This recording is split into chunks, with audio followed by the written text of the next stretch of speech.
Hola a todos. Hola Roma, ¿qué tal? Qué puntual. Hola, ¿qué tal, Jaime? Bien, bien, bien. Joder, que te veo muy, muy, muy puntual. Efectivamente, normalmente con la agenda que tenemos para los directos suele ser complicado que conecten a tiempo. No, no, sí, sí, al final ya tenía previsto, así que me he conectado a la hora.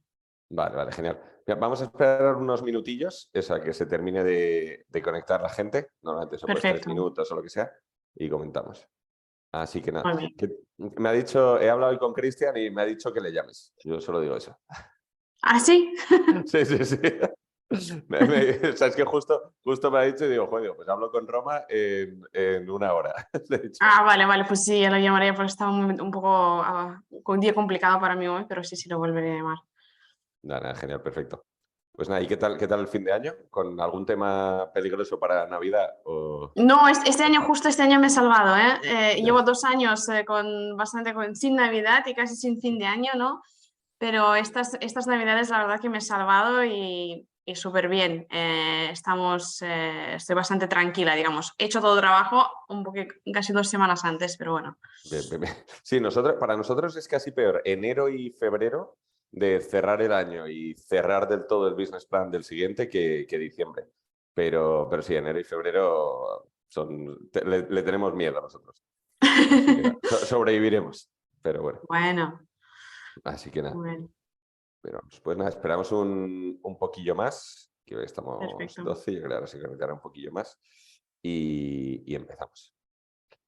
Así que nada. Como lo ves, ya tengo árbol de Navidad aquí en mi casa.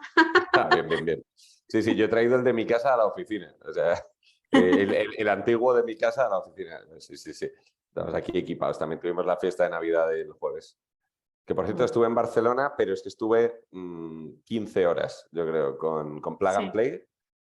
Ah, Estuve con un training con los de Plug and Play y era muy mm, divertido. Así que nada. muy bien. Pues nada, oye, si quieres empezamos, que ya hay más gente, alguno más se conectará, Perfecto. pero bueno, son y tres.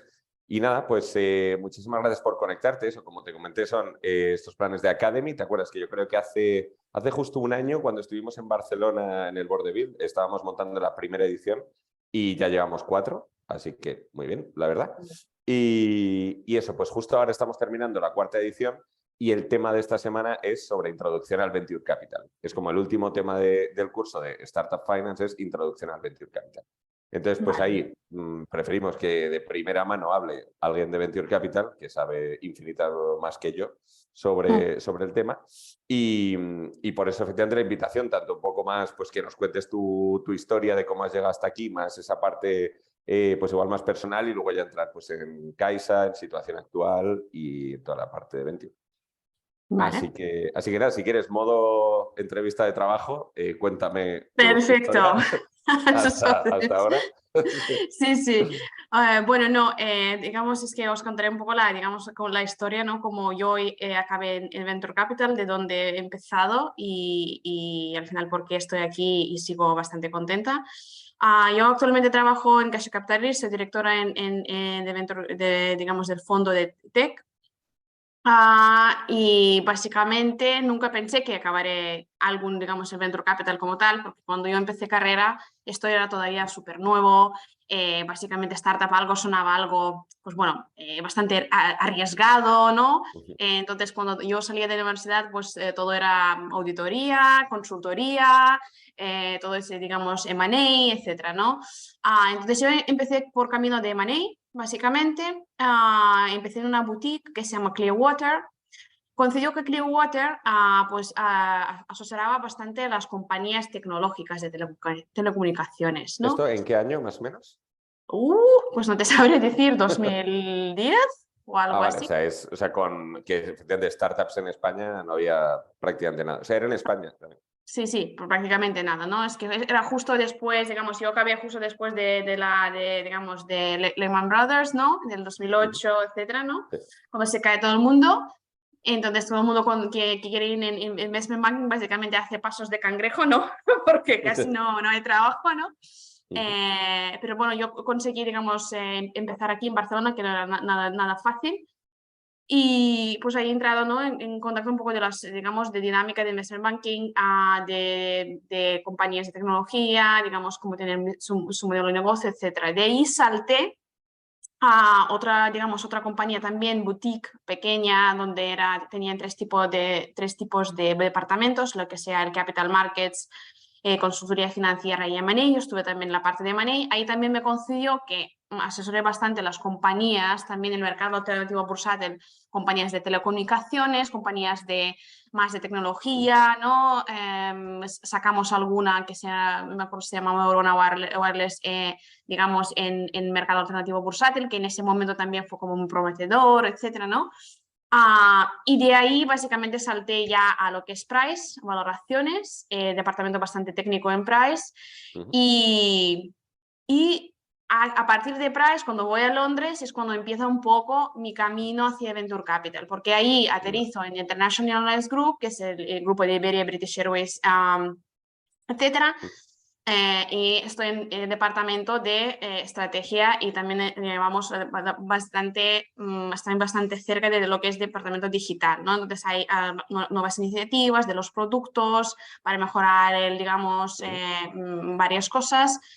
Entonces ahí se crea también un departamento de Corporate Venture Capital, que era justo cuando empezaban las aerolíneas. Esto ya hace, te diría, 7 años, básicamente. Más o menos 6, quizás 6, básicamente 6 años, ¿verdad?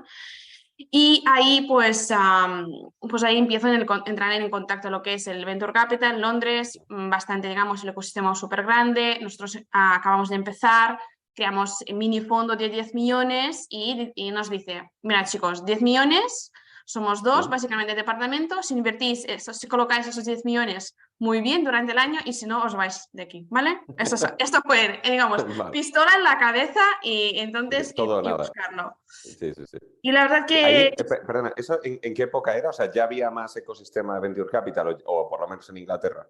sí, pues ya había bastante sistema de Venture Capital. Básicamente cuando yo me fui a Londres sí que había aquí también. De hecho, bueno, también siempre veíamos Caixa, por ejemplo, trabajando en algunas operaciones, pero todo muy incipiente. Mucho B2C, mucho, digamos, todo muy incipiente, ¿no? Mucho e-commerce, etcétera, ¿no? En Londres sí había más cosas, y había fintechs, había más ecosistema, ¿no? Teníamos aceleradoras, etcétera, ¿no? Cuando yo en su momento empiezo a trabajar en Londres y empezamos súper focalizados en un tema, digamos, de lo que es Corporate Venture Capital, vuelvo a hacer scouting aquí en Barcelona y Barcelona y Madrid. Y básicamente me encuentro que hay, por ejemplo, justo reunimos con TravelPerk, que justo empezaban. De hecho, estuvimos, ¿no?, mirando a ellos porque llegamos muy tarde a la ronda, pero básicamente empiezo a ver ecosistema que es totalmente diferente, muy activo, con mucha gente internacional, con muchas startups. Vamos a Google, digamos, aceleradora de Google, vamos a varias aceleradoras y vemos que esto, bueno, hay mucho potencial aquí, ¿no? Y básicamente en Londres invertimos, yo invertí entre super early stage, a series B también, en una fintech, entonces, pero por razones personales, básicamente quería volver lo que es Barcelona, ¿no? Y empecé a buscar oportunidades y justo me vino la oportunidad de lo que es del fondo, yo que de Venture Capital de Caixa, y acepté la posición. Así que estuvimos ahí, pues quizás no conocimos bastante antes, pero bueno, todo eso transición y todo eso tarda. Pero cuando aterricé ya lo sabía, conocía un poquito el ecosistema y la verdad que fantástico. Eso llevo 3 años y así un poco como acabé en Venture Capital, que se fue un poco, ¿no? Iba por camino financiero, muy relacionado con M&A, muy relacionado con tecnología, estrategia y al final acabando, ¿no?, en lo que es Venture Capital.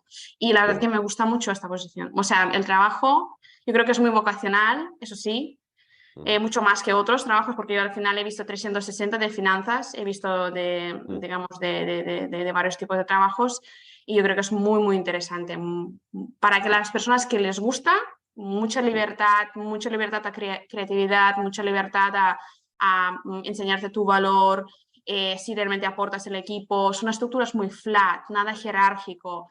Se valora a la gente joven, su aportación, etcétera. Bueno, es que yo creo que es fantástico en ese sentido. Ujú. No, no, buenísimo. Y yo siempre digo que la parte mejor de trabajar con startups es que cada día te cuentan una historia nueva, efectivamente. O sea, por definición, entras en una llamada y te pueden hablar de cualquier tema y por definición algo innovador. La parte mala, la gente está bastante loca. Eso es una conclusión que uno saca también de visionarios, etcétera. Pero esa parte está muy bien. Y te iba a preguntar, ¿diferencias importantes Inglaterra-España, por ejemplo? Ah, yo creo que diferencias. Yo creo que evidentemente Inglaterra es un ecosistema grande, pero es como súper concentrado en Londres. Y Ujú, yo creo que es muy, muy concentrado. ujú. Aquí en España tenemos, digamos, también Barcelona, Madrid y ya también hay otros hubs como Valencia, ¿no? País Vasco, Málaga, etcétera. Pero quizás es, bueno, quizás tienes más, digamos, un ecosistema así que más disperso, pero también más pequeño, podríamos decirlo, ¿no? Y Londres al final es muy grande, es bastante establecido. Al final, yo creo que juega mucho factor internacional, que llega ahí todo, digamos, gente de todo el mundo, empieza digamos, hay digamos, un ambiente multicultural brutal. Ah, y yo creo que también cultura, quizás desde el punto de vista de emprendimiento también, pues ellos llevan más tiempo, ¿no? Que podríamos ser aquí. Yo creo que aquí también se empieza a llevar y yo creo que estamos cada vez más, pero ya es como, yo lo he visto estas diferencias, ¿no? Que quizás pues la gente se tomaba más riesgo en ese sentido, porque también luego hay muchísimas más salidas, si digamos, si al final fracasas o lo que sea, que eso digamos fracaso no es fracaso, es decir, es Ujú, intentado y muy bien, ¿no? Pero que luego ujú. al final pues, tiene salidas. Si aquí gente por cuestiones laborables, por cuestiones de oportunidades, etcétera, pues se entiende pensar un poquito más, ¿no? En arriesgarse. Y de hecho nosotros vemos en las compañías, vemos, por ejemplo, vemos que hay gente que lleva en paralelo su vida laboral y digamos, tiene una startup, Ujú, ¿no? Y son gente que dices, realmente, si tú eres digamos, gente tecnológica, ingeniera, si tú estás en el ujú, mercado y quizás ahora, después de la pandemia, esto hecho más flexible, ¿no? Que tú al sí, final ellos pueden trabajar en otros países, etcétera, sí. pues esto también flexibiliza mucho, ¿no? Pero lo veías que la gente pues realmente decía, no, yo quiero mi trabajo fijo y esto voy bueno, tengo montado, pero yo no lo voy a saltar 100% porque no sé si esto va a ser Ujú, 100% ¿no? Exitoso o no. Pues es ujú. un poco así. Vale, vale. Perfecto. ¿Y diferencias Corporate Venture Capital con el de Caixa Capital Risk? De Sí, cultural también, manera de trabajar, foco. sí, pues al final, digamos, Corporate Venture Capital, que lo que es, trabajé en IAG, ¿no? Y lo que es el Caixa Capital, que al final es un fondo financiero normal de VC, pues son dos bastante diferentes, porque al final Corporate Venture Capital que hace es invierte, digamos, en las compañías con un sentido no únicamente financiero, que también, pero su principal sentido es estratégico, Ujú, básicamente.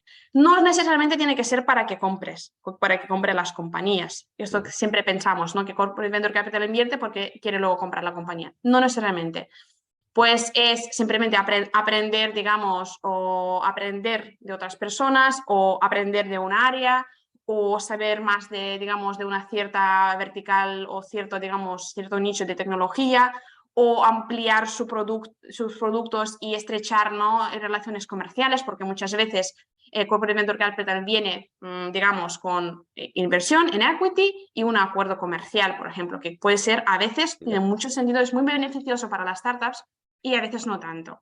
Es que esto ujú, depende. En cambio, si tú trabajas un cash capitalist como un fondo financiero puramente, ¿no? Pues al final el interés es básicamente retorno y financiero. ujú, Entonces, básicamente digamos, las diferencias estas. ujú, Tienes más presión, porque tienes más presión de colocación, porque tienes sus ritmos, ¿no? Del fondo, necesitan sus retornos, etcétera, etcétera. Y digamos que en Corporate Venture Capital al final es algo que se puede ir más rápido si es necesario, se puede ir más lento si es necesario, no se trabaja de un sentido como ¿no? Financiero, vale, vale. digamos, de retorno. Sí, de periodo de inversión, de desinversión y todo esto y con lo que conlleva. Vale, genial. En particular, Caixa Capital Risk, ¿qué podría tener diferenciador de estrategia, de foco o sea, ¿cómo se define? Sí, básicamente nosotros al final somos uno de los fondos que, bueno, unos fondos más antiguos, ¿no? Que hay lo que es el nivel España, con lo cual también Caixa Capitalista ha pasado por varias fases, digamos. ¿Por qué? Como ecosistema también de startups ha pasado por varias fases y no tiene nada que ver el ecosistema que está aquí comparado con el ecosistema que teníamos hace 15 años, pues Caixa Capital es que igual.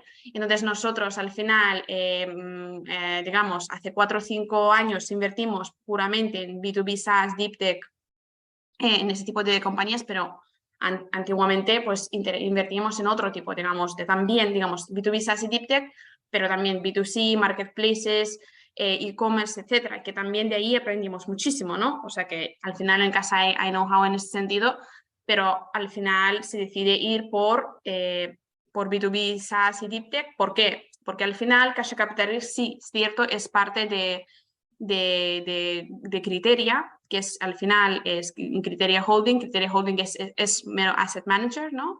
Que al final son 26 billones. Y una parte está en financiero, bancario, seguros, aproximadamente 10 billones. Otro está en capital markets, que son más de, yo creo que no sé si me equivoco, 90 compañías colocadas ahí. Luego tenemos real estate y luego hay parte, digamos, de venture capital, ¿no? ¿Qué pasa? Que cómo, digamos, nos beneficia ese tipo de estructura. Porque al final, ser un holding grande, ser un asset manager, ¿no?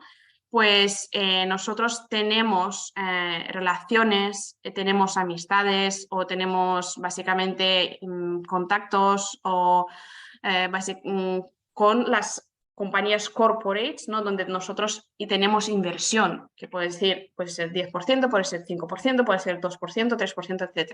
Esto es muy interesante para las startups porque, digamos, sobre todo en la fase que invertimos, que es early stage, pues a las startups ayuda, ya sea para validación del producto, ya sea para feedback, ya sea para, digamos, para abrir una puerta comercial, etcétera, etcétera, ¿no? Con lo cual, digamos, la diferencia nuestra es que tenemos acceso a ese tipo, digamos, de industrias varias, ya sea farmacéutico, telcos, infraestructuras, energía, etcétera, varias, ¿no? Donde la startup se puede beneficiar en ese sentido. Y es un poco nuestro factor, uno de los factores diferenciales, y otro factor diferencial que al final nosotros tuvimos varios fondos, pero el último fondo decidimos hacer es Evergreen. ¿Qué quiere decir esto? Y que, claro, porque al final ya visteis, ¿no? Que hay varias estructuras de esto. De hecho, estuve en una conferencia muy interesante en Lisboa con varios fondos de estos de Evergreen, ¿no? Porque lo ves, tenés el Draper, tenés el Sequoia que pasa por ese tipo de modelo, etcétera, ¿no? Hay varios fondos que pasan por ese tipo de modelo. Sobre todo tiene sentido, ¿no? Si estás invirtiendo en Deep Tech, en algunas soluciones que realmente quizás nos tarda algún tiempo, ¿no? Digamos, de desarrollarse del todo, ¿no? Con lo cual, digamos, estructuras de fondos de 10 más 2, pues a veces rige de alguna forma el tipo de inversión, ¿no? Y Evergreen, pues esto nos ayuda en el sentido que, evidentemente, no queremos jubilar con las startups y con los CEOs, eso también lo decimos claro. Quizás cuando llegas a un cierto tiempo ya hablamos, ¿no? Cuál sería el proceso de salida, pero es una de las cosas que, digamos, somos flexibles en lo que, y pacientes, y un capital paciente, ¿no? Y otro tema que también que nosotros digamos, gestionar nuestro propio dinero, es que podemos invertir podemos invertir en Europa, podemos invertir en Estados Unidos, no tenemos digamos, no estamos encadenados de alguna forma, tener 60% de inversiones en España, no sé, 20% en Portugal o lo que sea, ¿no? Entonces, claro, tenemos esa flexibilidad y eso tiene sentido porque hay algunos sectores que no es un juego de geografías, son un juego de sector, como podríamos decir, por ejemplo, ciberseguridad, ¿no? Hay muchísimas compañías y hay compañías interesantes en España, pero a nivel europeo encontramos muchas más y es al final donde vemos que tiene sentido que, digamos, algunos sectores específicos tienen sentido mirar digamos, un poco más globalmente, ¿no? Vale, perfecto. O sea, entiendo que te refieres, por ejemplo, que la financiación del ICO para ayudar a la constitución de muchos fondos te obliga a invertir, creo que es el doble de la cantidad que te prestan en startups en España, ¿no? Me parece, o algo así. Sí, no lo sé exactamente cómo Sí, funcionan, pero algo sí, parecido. o lo que sea, digamos, incluso si tienes inversiones de fondos europeos, pero si tu fondo está, yo qué sé, en Portugal o en Alemania, Alemania, lo que sea, pues tú tienes que invertir al menos 60% o 50% lo que sea en Alemania, ¿no? Entonces, ahí ya de alguna forma, pues tu tesis también, o sea, digamos, El tesis y mercado. cómo operas claro, está más rígido, ¿no? De alguna forma. Vale. Yo creo que Evergreen, la verdad es que al final yo creo que es lo que más sentido tiene, que uno puede invertir sin tener forzado de hay X cantidad del fondo disponible o estamos en el periodo terminando el periodo de inversión. O sea, efectivamente Evergreen, o sea, nunca he hecho los números ni sé tanto de Venture Capital desde dentro, pero sí que entiendo que debería ser una tendencia de los fondos maduros, ¿no? De decir, al final, o sea, eso, no forzamos un periodo de inversión o no solo nos subimos a una ola de determinadas startups, sino efectivamente debería ser el camino de los fondos maduros y debería ser lo normal en unos años. Mi manera de entenderlo, por lo menos. Sí, Vale, sí, perfecto. sí. Y te iba a decir, ejemplos de buenas empresas que tenga Caixa o que haya tenido, o sea, éxitos claros. Creo que tenemos varios, al menos yo cuando me incorporé, de hecho estuve puedo hablar, digamos, de los éxitos que he visto cuando yo estuve Mm. en el fondo, ¿no? Que el fondo al final tuvo varios éxitos, invertimos en Globos, invertimos en Wallapop, en este tipo de las compañías, ¿no? Que al final fueron, la verdad, que bastante exitosas. Pero cuando yo he llegado, he visto, digamos, casi al final, ¿no? El Play Giga, que se vendió a Facebook, que es una compañía de tecnología para juegos. Yo creo que fue un éxito muy, muy interesante, sobre todo que era primera compra de Europa de Facebook, pues es éxito que he visto uno de los, digamos, más especiales. Luego también participé en el éxito de Billings, que se vendió a Apple en este caso, y Apple estableció el Centro de Artificial Intelligence Europeo en Barcelona con esta compañía. La verdad que gente tecnológicamente espectacular. A la CTO que ha ganado varios premios ahí, también estuvo otros fondos conversores con nosotros, pues yo creo que es una compañía realmente muy buena, es un ejemplo de un emprendedor perdona, que vende ya dos compañías de bastante buen tamaño. Pero, por ejemplo, tenemos ese tipo de casos. Por ejemplo, el último que hicimos en verano, que es de VLX, una compañía de VLX que yo estuve en board suyo, en consejo como 2 años. Al final es una compañía que de algunas formas pues tardó a despegarse, ¿no? Un poquito y tardó, digamos, el momentum para la venta, o sea, quizás evidentemente con temas de COVID, etcétera, pues se retrasó un poquito, pero lo vemos que a veces esperar es bueno, ¿no? Y al final estuvimos trabajando, la compañía realmente fue muy bien, estuvimos trabajando muchísimo con los fundadores, con todos y llegamos a poner, digamos, crecimientos ya cuando tienes unas compañías de facturación sustancial, ¿no? De doble dígito. Y yo creo que fue un caso de éxito muy, muy bonito también para Private Equity, además para un emprendedor también, porque al final no solo vende una compañía, pero al final continúa este proyecto haciendo build-up, ¿no? De ese tipo de soluciones, con lo cual algunos de esos de 3 éxitos que podría hablar, digamos que me acuerdo, básicamente, porque los he vivido en los últimos 3 años. Qué bueno. Sí, sobre todo eso, es que o sea, el otro día justo hablamos con Íñigo Juantegui, el fundador de La Nevera Roja y de OnTrack, y nos decía eso, La Nevera Roja la vendieron en 2013 o 14 creo, y claro, decía eso, que Caixa era el único fondo que había. Entonces imagino que cuando se fundó Globo, cuando se fundaron esas antiguas, es que o sea, o era Caixa la que financiaba o no habría mucho más. Y efectivamente aún así a día de hoy sigue habiendo muchos deals buenos. Y te iba a decir, ¿cómo definirías tú el rol de los board members o el rol como board member? La relación que debe tener con la startup, la manera en que aportáis, etcétera. Pues yo creo que nosotros al final, como trabajamos al menos en el fondo, nosotros somos un fondo bastante activo. Cada director o principal lleva entre 5 o 7 compañías máximo, no hacemos más.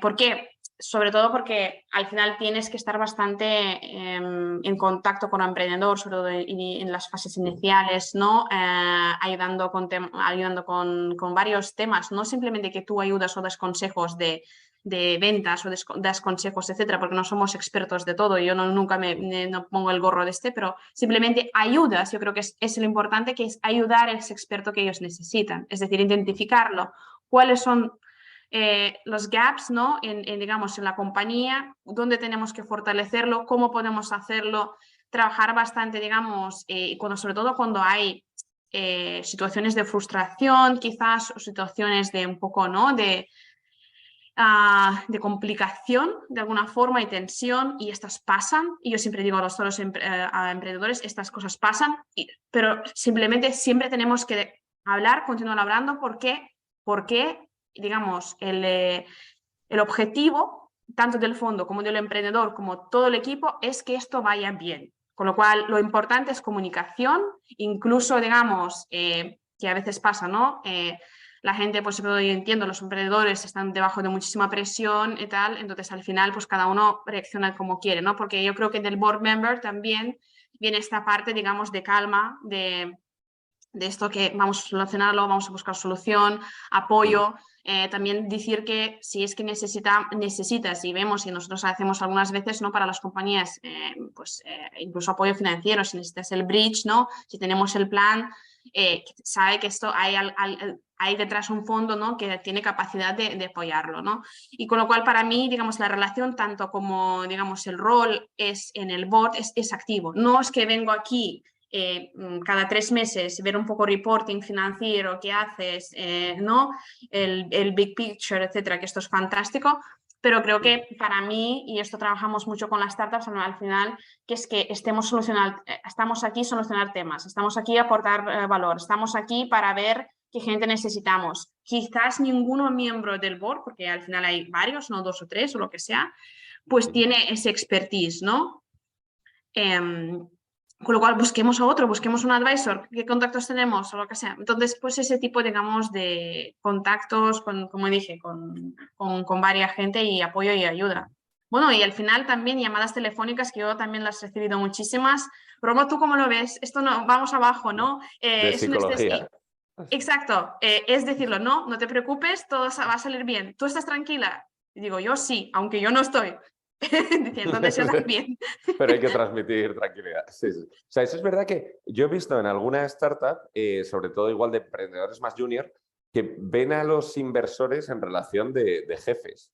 Digo, a ver, sois socios.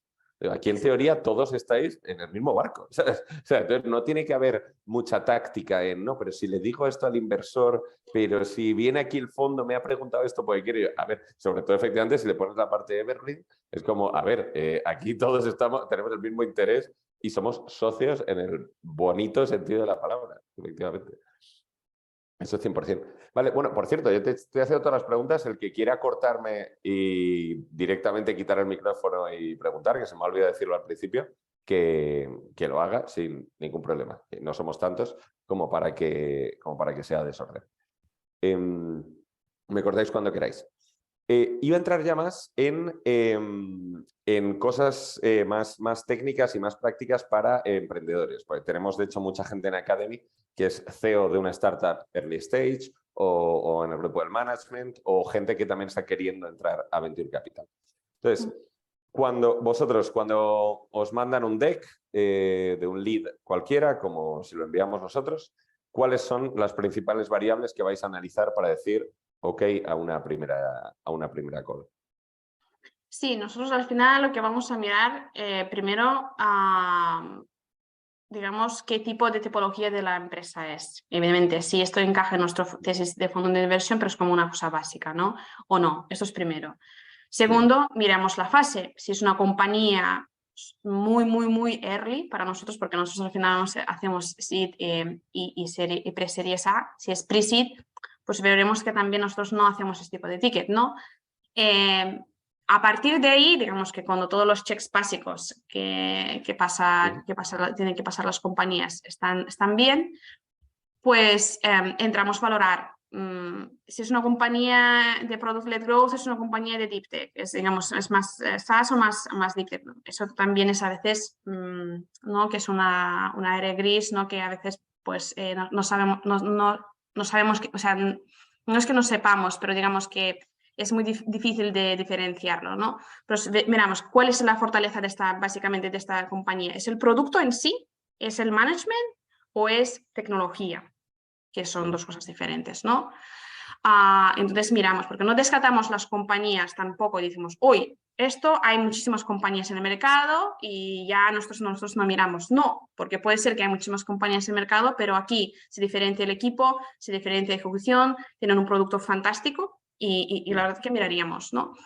Y en caso de tecnología, miramos si es que realmente es una tecnología que nos interesa, si es una tecnología que hablamos que podrá ser utilizada dentro aquí 2 o 3 años, pero no será de entre 7 y 10 años, que ahí pues, también ¿no? Vemos algunos proyectos que digamos que vemos que son difícilmente aplicables ahora.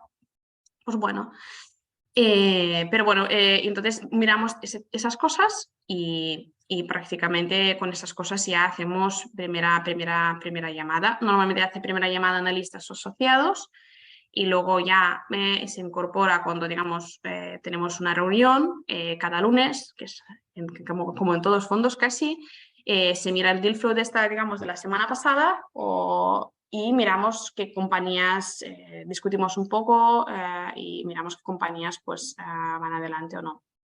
Vale. En esta fase, entonces, números todavía no os ha importado demasiado en este primer contacto. Depende de la compañía, digamos, depende de la compañía, porque si es una compañía como Product-led Growth, sí que miraríamos 30K de MRR o 25K de MRR, sí que miraríamos bastante tracción, básicamente. Si es una compañía más de, digamos, de Deep Tech, no nos importa tanto porque sabemos o invertimos que también es en compañías pre-revenue.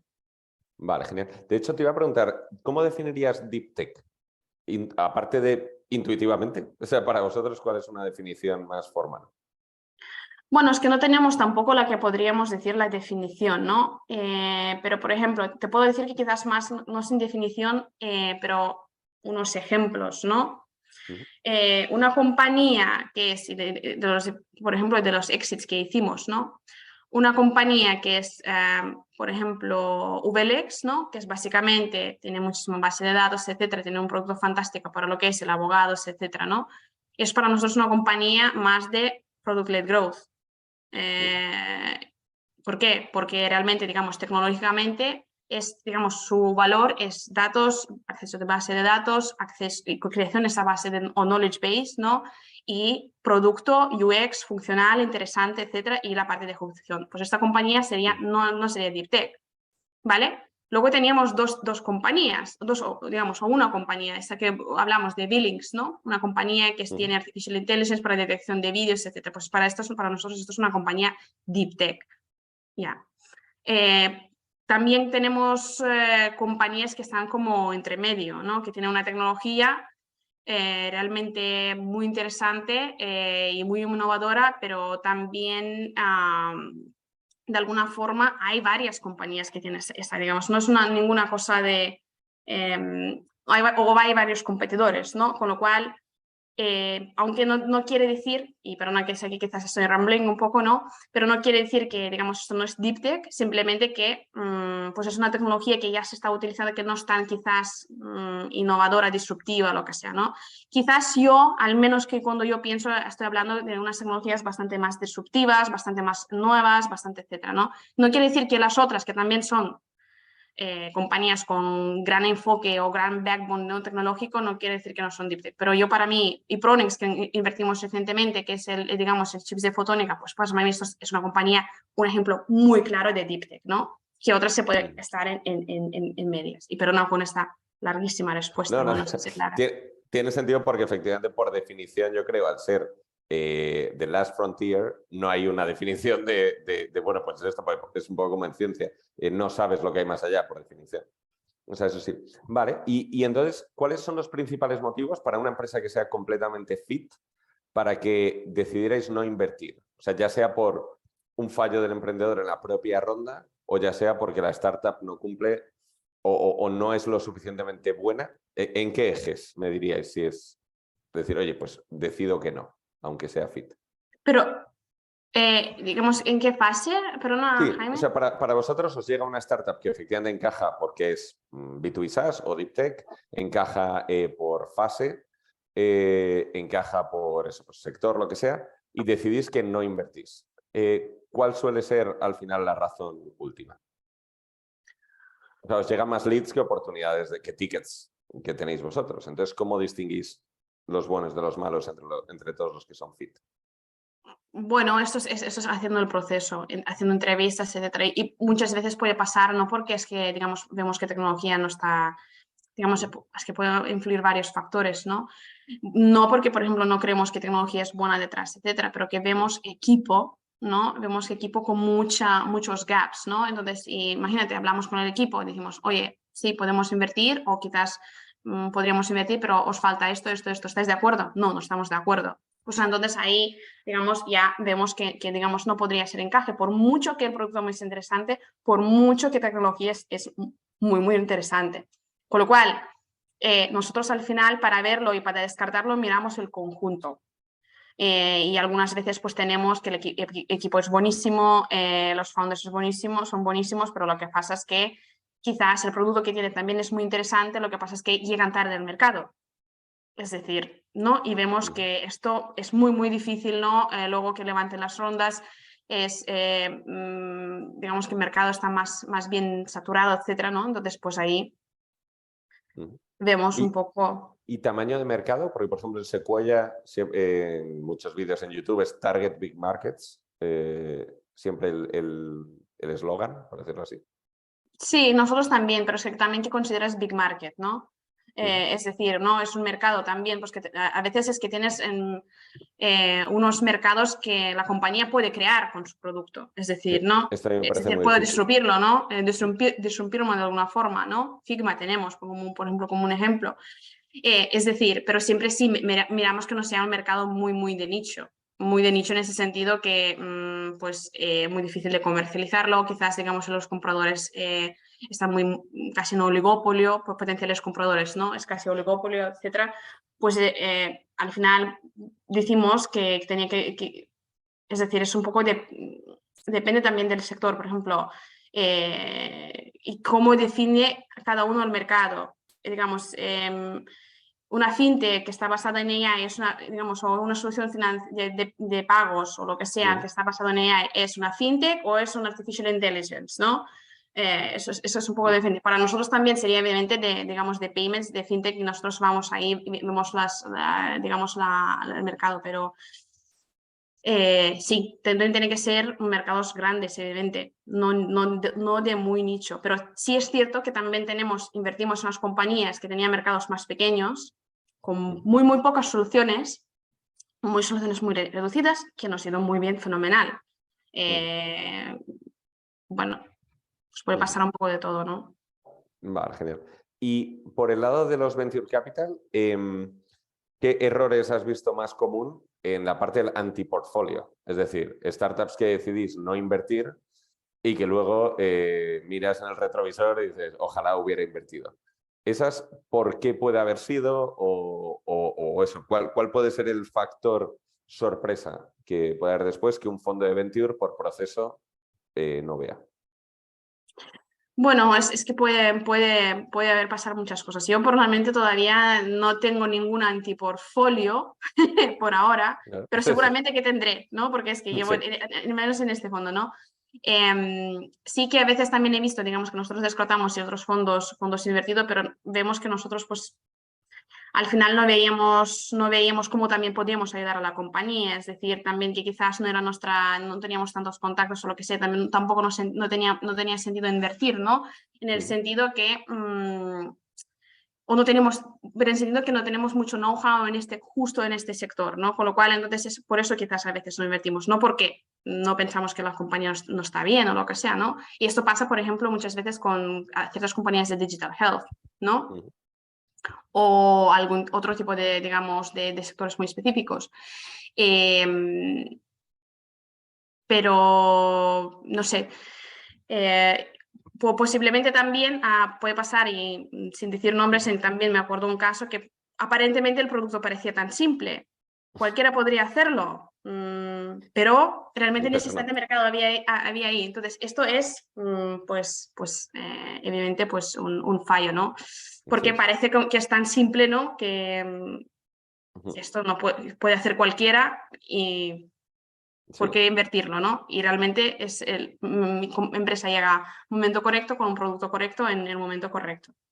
Sí, eso, en mi opinión, el récord del mundo es Slack. O sea, yo en Slack no habría invertido ni un céntimo. O sea, me dicen un chat para empresas en 2015 o 16 debe ser la empresa. Bueno, pues hay 600.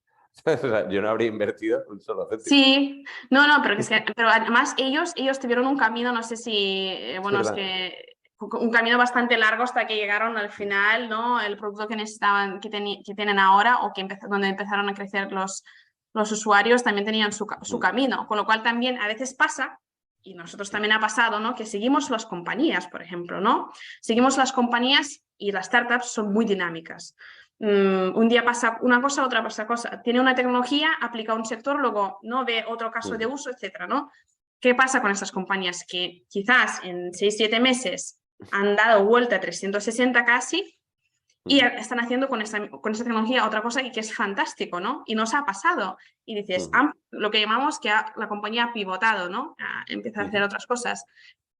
Y mira, esto puedes descartarla y esto puedes, digamos, no invertirla o no llegarla o volver a ver porque has descartado porque pensabas que hacía una cosa, ¿no? Y dejas de seguirla o despistas por algún motivo y esta compañía ya pues está en otro nivel. Pues también, pues estas cosas pasan porque falla, ¿no? Las inversiones de, bueno, invertir, ¿no? Ojalá todos teníamos esta bola de cristal, poder invertir en todas las compañías súper buenas, ¿no?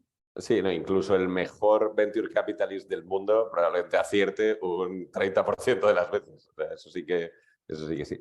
Vale, y pregunta obligada en 2022. ¿Cómo ves el mercado, fase, crisis de startups o de venture capital? Si hay burbujas, si estamos pinchando una burbuja. ¿Qué opinas? Uf, esto es como una pregunta como muy complicada, ¿no? Yo sé que veo muchísimos posts, ¿no? Que la gente dice, ¿no? Que se está comportando de misma forma como, digamos, el mercado Standard & Poor's se está comportando de la misma forma que antes de crisis de una burbuja de 2008, etcétera. Y yo creo que tampoco no soy tan competente para responder ese tipo de pregunta, realmente, Pero porque en nicho venture capital, ¿tú ves cambios, pues eso, los fondos os habéis vuelto más exigentes, se forman menos fondos en España, más?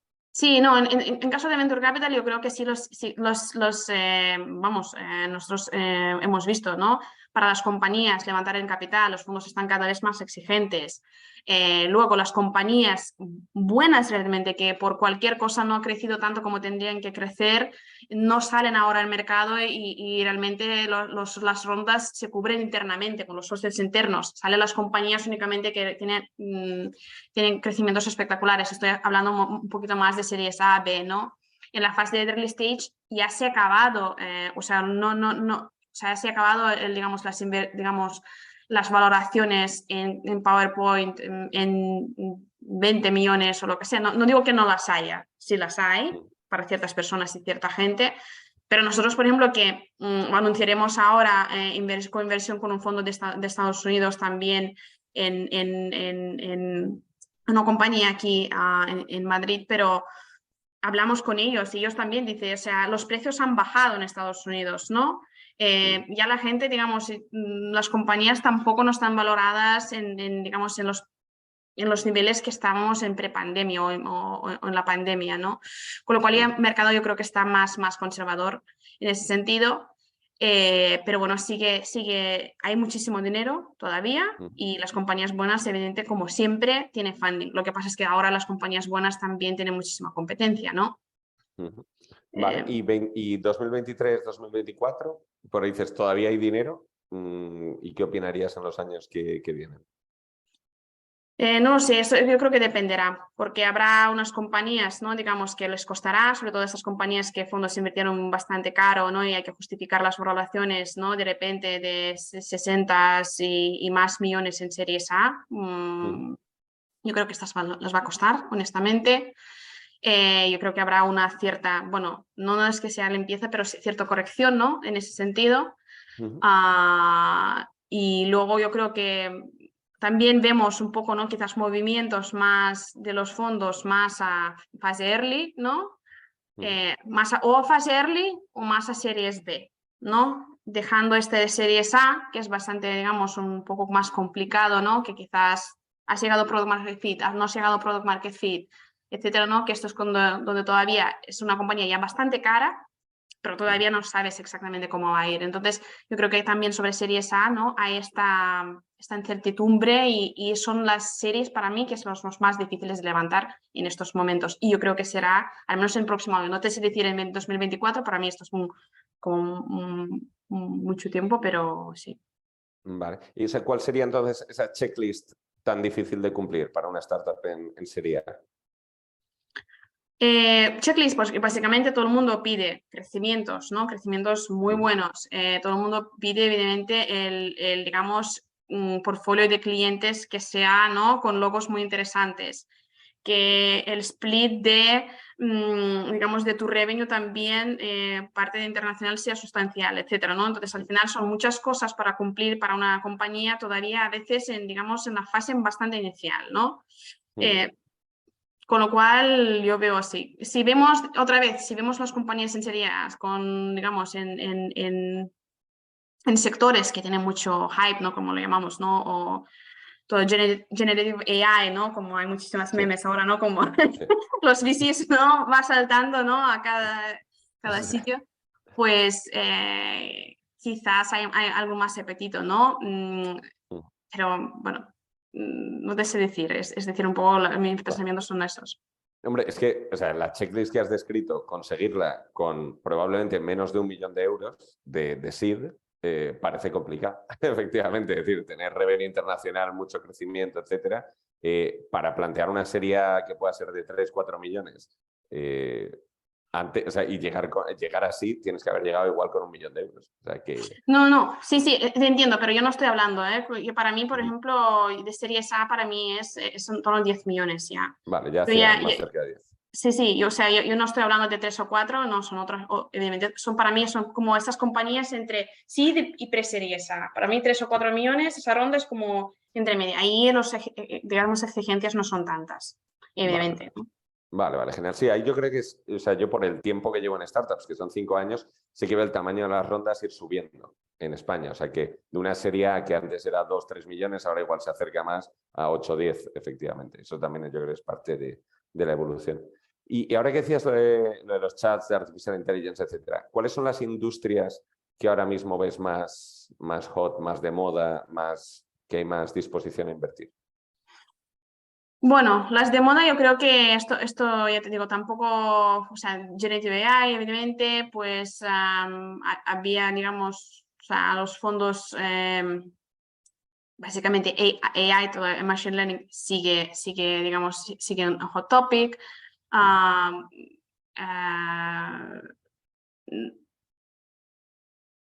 Depende, digamos, también de fondo y de cómo se focaliza. Nosotros al final, yo lo veo, ¿no? Hay, digamos, hot topics en cada, digamos, subsector.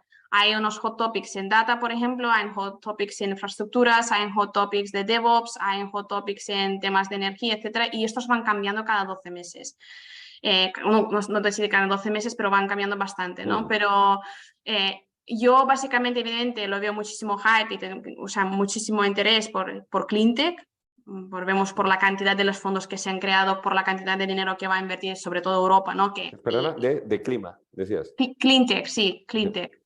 Uh-huh. Sí, y sobre todo porque evidentemente Europa es que va a llevar, ¿no? En este caso sí que Estados Unidos sí está ahí, pero lo que va a llevar, digamos, el gran cambio por necesidad y por la situación que estamos es Europa, con lo cual Europa hay muchísimo dinero, pues hay muchísimo interés. No vemos tantas startups quizás, ¿no? Pero hay muchísimo interés.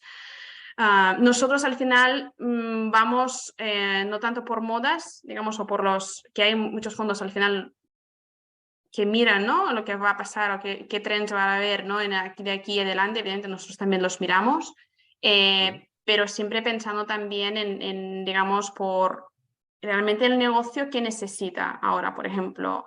Tenemos infraestructura, qué partes clave todavía hay, digamos, qué problemas hay en la infraestructura, digamos, en el sector de infraestructura. ¿Qué soluciones tendría sentido, ¿no? Y básicamente es como también buscamos las startups y como también vemos soluciones interesantes, ¿no? Intentamos ver desde perspectiva de negocio cuáles gaps hay, qué necesidades hay, que también sé que hay muchísimos fondos, sobre todo algunos que sigo de Nueva York, etcétera, trabajan de la misma forma, ¿no? Al final es, digamos, no buscar el trend, lo que es el big topic, ¿no? Pero ir hablando con la gente del sector, ir hablando con las compañías, etcétera, investigar un poco qué soluciones existen ahora, porque te pongo un ejemplo, quizás, por ejemplo, en el sector de data, que siempre estoy mirando, ¿no? Y es interesantísimo, ¿no?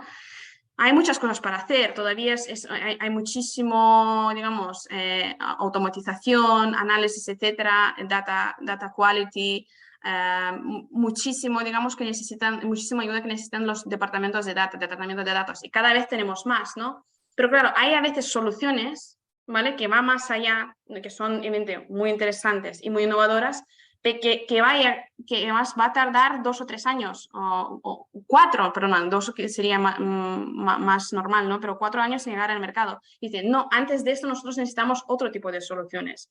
Y nosotros vamos aquí a mirar un poquito, ¿no? ¿Qué está más cerca, digamos, o sea, qué tipo de soluciones está más cerca de utilización ahora en el mercado por la gente que realmente necesita? Pues que al final así te vas a tener tracción, ¿no?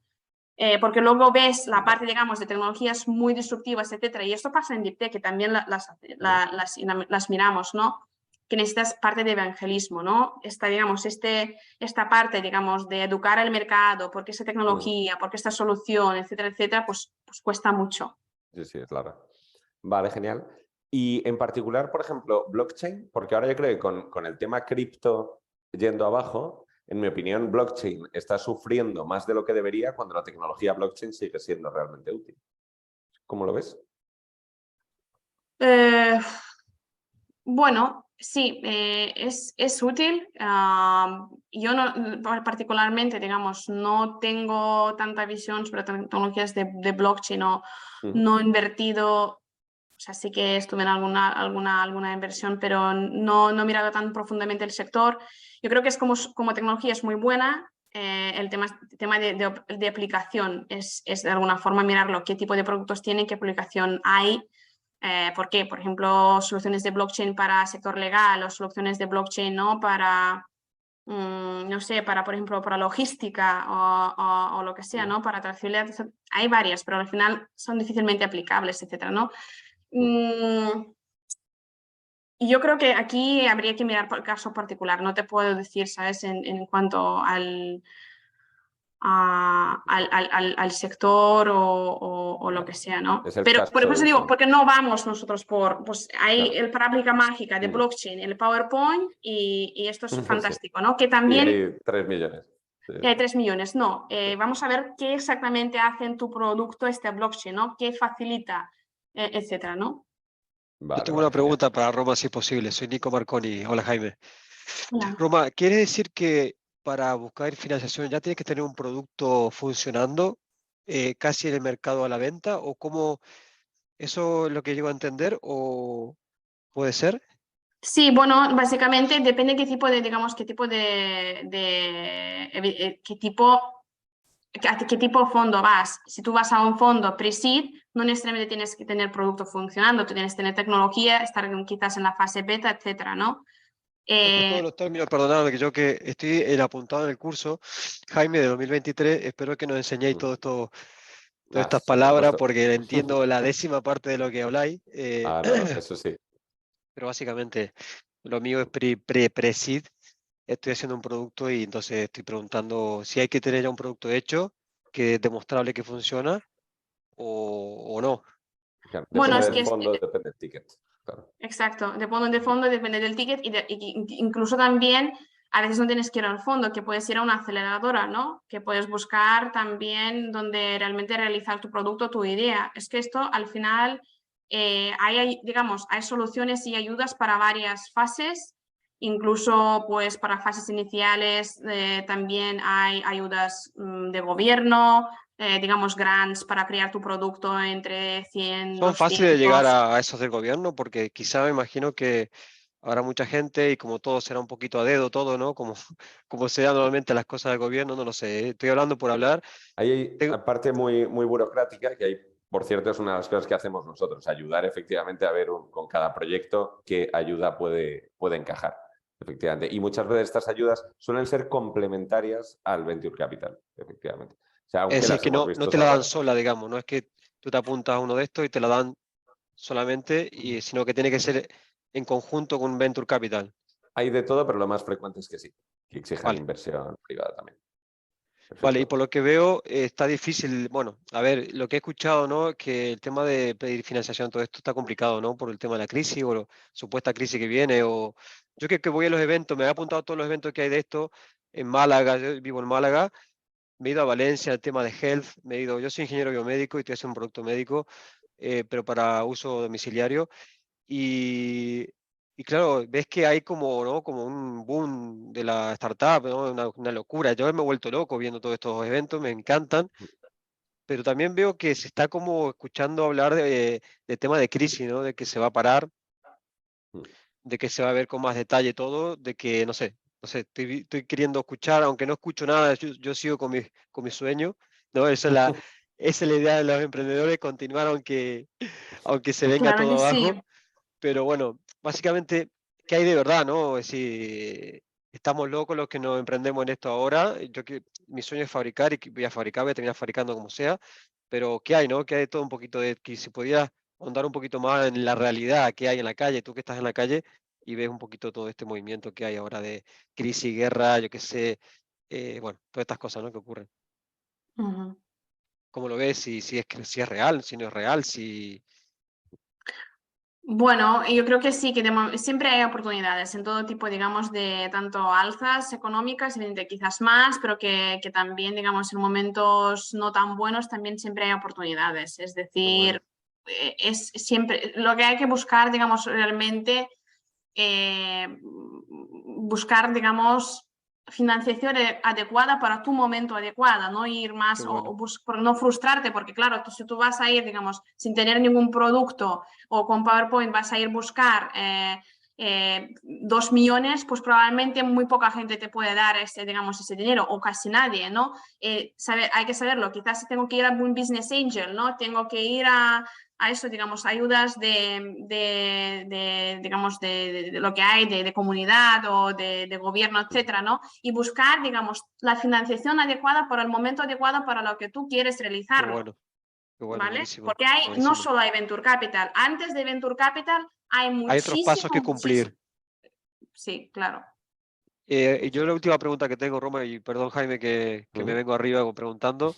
Yo, por lo que he escuchado, yo dejé mi trabajo en el 2020, tengo mucha calle a nivel de venta, ahora quiero estar en la cocina, estoy desarrollando productos, aparte soy ingeniero, me he hecho un update, llevo 2 años formándome como ingeniero otra vez. El tema es, yo he aprendido en estos 2 años, ¿no? Que me he metido a tope de que más vale emprender solo que mal acompañado o que bien acompañado pero sin saberlo, ¿no? O probarlo, ¿no? Y darte una torta.